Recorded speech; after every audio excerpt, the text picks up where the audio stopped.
को देखकर अंदाजा लगा सकते हैं, कोरोना का तीसरा लहर चालू हो गया है दोस्तों। लेकर आ रहा हूं। क्या आपको मालूम है चाइना ने कोरोना वायरस को कैसे हराया और क्यों हमारा देश भारत आज भी कोरोना वायरस को नहीं हरा पाया? आखिर क्यों? और क्या आपको मालूम है चीन फिर से भारत को खतरे में डालने वाला है? आज के इस वीडियो में पूरी डिटेल में मालूम चलेगा। दोस्तों, आज हमारे देश में जो हालात हैं उसे देखकर हर किसी की रूह कांप रही है, क्योंकि भारत में कोरोना वायरस दिन दुगुनी रात चौगुनी तेजी से अपनी पकड़ लोगों के बीच बना रहा है और हर रोज नए रिकॉर्ड तोड़ रहा है। ऐसे में आपके दिमाग में ये सवाल कभी न कभी तो आया होगा कि दुनिया की सबसे बड़ी आबादी वाला देश चाइना, जहां से ये खतरनाक वायरस निकला था, आज पूरी तरह से कोरोना वायरस मुक्त कैसे हो गया? आखिर ये अजूबा हुआ कैसे और कैसे चाइना ने इस वायरस को हराकर अपने देश को जीत दिलाई?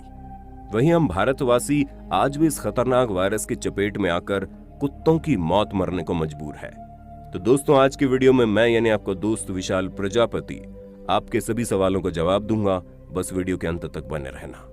दोस्तों, एक दिन में 4 लाख नए कोरोना केस का आंकड़ा पार करते हुए हमारा भारत पूरी तरह से इस वायरस के चपेट में आ चुका है।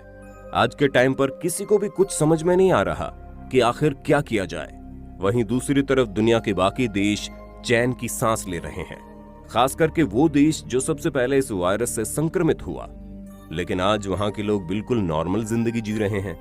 ऐसे में कई सारे लोगों के दिमाग में ख्याल आया होगा कि आखिर चाइना ने चमत्कार किया कैसे? तो दोस्तों, सबसे पहले हम आपको बता दें कि चाइना ने अपनी पूरी व्यवस्था टाइट करके रखी थी। जहां 2020 के नए साल पर दुनिया खुशियां मना रही थी, वहीं चाइना इस वायरस से जूझ रहा था। मामले दिन प्रतिदिन बढ़ते जा रहे थे और किसी को कुछ समझ में नहीं आ रहा था कि क्या किया जाए और क्या हो रहा है ये। लेकिन चाइना ने बिना हार माने लोगों के हित में काम करना शुरू कर दिया और ऐसे बहुत से काम किए जिसकी वजह से आज चाइना में ये वायरस ना के बराबर है। दोस्तों, सबसे पहले तो चाइना के जिस वुहान शहर से ये वायरस फैल रहा था, वहां पर पूरी तरह से लॉकडाउन लगा दिया गया। और सिर्फ वुहान में ही नहीं, बल्कि उसके आसपास के शहरों में भी संपूर्ण लॉकडाउन लगा दिया गया। लोगों के फ्री कोरोना वायरस टेस्ट हुए। जिनका इंश्योरेंस नहीं था, उसके इलाज का खर्चा उठाने की जिम्मेदारी सरकार ने ले ली। और तो और मात्र 7 दिन के अंदर एक ऐसा अस्पताल खड़ा कर दिया गया जहां पर कोरोना वायरस से संक्रमित लोगों का इलाज हो सके। सिर्फ इतना ही नहीं, बीमार लोगों के बारे में इंफॉर्मेशन देने वाले तक को इनाम भी दिए जा रहे थे, ताकि ज्यादा से ज्यादा लोगों को इस बीमारी से बचाया जा सके।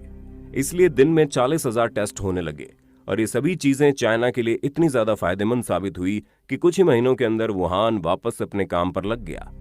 और अब ये हाल है कि चाइना में लगभग हर किसी को वैक्सीन लग चुकी है, ताकि ये संक्रमण अगर दोबारा से फैले तब भी किसी को मौत के घाट न उतरना पड़े। और इन्हीं सब तरीकों पर काम करके चाइना ने वाकई में इतिहास रच दिया। आगे बढ़ने से पहले दूसरी तरफ अगर हम हमारे भारत की बात करें, तो आज इस महामारी को हमारे देश में दस्तक दिए 1 साल से ज्यादा का वक्त हो रहा है, लेकिन अभी भी हमारे यहाँ की व्यवस्थाएं बिल्कुल ठप पड़ी हैं। हर किसी को पता था कि अगर ये महामारी और ज्यादा फैली तो लोगों को ऑक्सीजन की जरूरत पड़ेगी, पर ये सब चीजें पता होने के बावजूद ऑक्सीजन की व्यवस्था नहीं करवाई गई। अरे ऑक्सीजन तो छोड़िए, यहाँ तक कि हमारे देश में मरीज को भर्ती करने के लिए बेड तक नहीं है। जहां इस वायरस के फैलते ही चाइना ने केवल 7 दिन में अस्पताल बनवा दिया, लेकिन हमारे भारत में अस्पताल तो छोड़िए, अस्पताल के बाहर खड़े होने तक की जगह नहीं बची है साहब। हालात ये है कि अगर कोई मरीज मरता है तब जाकर उसका बेड दूसरे मरीज को मिलता है। ऊपर से इलाज के खर्चे इतने हाई है कि अगर एक बार इंसान को कोरोना वायरस हो गया तो उसके जीवन की पूरी जमा पूंजी तो केवल उसके इलाज में ही लग जाएगी। और इन सब चीजों के बीच सबसे ज्यादा शर्म की बात यह है कि हमारी भारत सरकार हाथ पर हाथ धरकर बैठी है और उन्हें इस बात से कोई लेना देना नहीं है कि देश में कौन किस तरह मर रहा है। अगर होता तो यहाँ पर चाइना की तरह नियम कानून लग चुके होते और हम भी कब का इस खतरनाक वायरस को टाटा बाय बाय कह चुके होते। लेकिन नहीं, यहाँ पर ऐसा कुछ नहीं हो रहा है। उल्टा जो हमारे देश में वैक्सीन लगने का प्रोसेस है वो भी इतना स्लो है कि जब तक देश में सबको वैक्सीन लगेगी तब तक आधे से ज्यादा लोगों को तो वायरस निगल चुका होगा। ऊपर से वैक्सीन की 1 डोज में लोगों को संतुष्ट किया जा रहा है, क्योंकि दूसरे डोज का कुछ अता पता ही नहीं है। मतलब दोस्तों, आप खुद ही सोचिए, ये वायरस कितने भयानक तरीके से जब आज से 1 साल पहले आया था तो सबसे ज्यादा खतरा चाइना को था, लेकिन चाइना ने हर एक चीज को इतने बेहतरीन तरीके से हैंडल किया कि आज वो वायरस से नॉर्मल जिंदगी जी पा रहे हैं। लेकिन हम भारतवासियों ने इस वायरस को कुछ ज्यादा ही हल्के में ले लिया था और यही नतीजा था कि आज ये वायरस हमें हल्के में ले रहा है और हजारों लोगों को मौत के घाट उतार रहा है। क्योंकि चाइना को ये बात बहुत अच्छे से पता थी कि इस वायरस का अपना रंग बदलता है और समय के साथ ही बलवान होता जाता है। इसीलिए उन्होंने वक्त रहते इस वायरस पर पकड़ बना ली और आज चैन की सांस ले रहे हैं। पर ये बात हम भारतवासी नहीं समझ पाए, जिसका नतीजा हमें भुगतना पड़ रहा है और हालात इससे भी बदतर होने वाले हैं, क्योंकि आने वाले 1-2 महीना बहुत ही ज्यादा क्रिटिकल होंगे। ऐसे में अगर अस्पताल न बनवाए गए, ऑक्सीजन सिलेंडर की व्यवस्था न की गई, यहाँ तक कि लोगों को फ्री इलाज और वैक्सीन न दिया गया, तो आप समझ लीजिए अभी तो कुछ भी नहीं है, आने वाला समय इससे भी ज्यादा खराब हो जाएगा। अब दोस्तों, भले ही भारत और चाइना का 36 का आंकड़ा चलता हो, लेकिन इस मामले में हमें इस चाइना से सीख लेनी चाहिए कि किस तरह हम इस महामारी से निपट सकते हैं।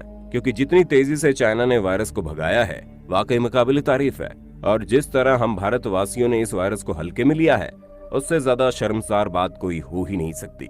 लेकिन अभी भी मौका है, अगर सरकार चाइना और अपने आप को कोरोना वायरस से मुक्त करने वाले बाकी देशों के नक्शे कदमों पर चलती है, तो ये जंग थोड़ी आसान हो जाएगी, वरना न जाने कितनी लाशें आपको शमशान घाट पर आंकड़ों की तरह जलती हुई दिखेंगी। इस वीडियो को इतना शेयर कीजिए कि ये वीडियो हमारी सरकार तक पहुंच जाए।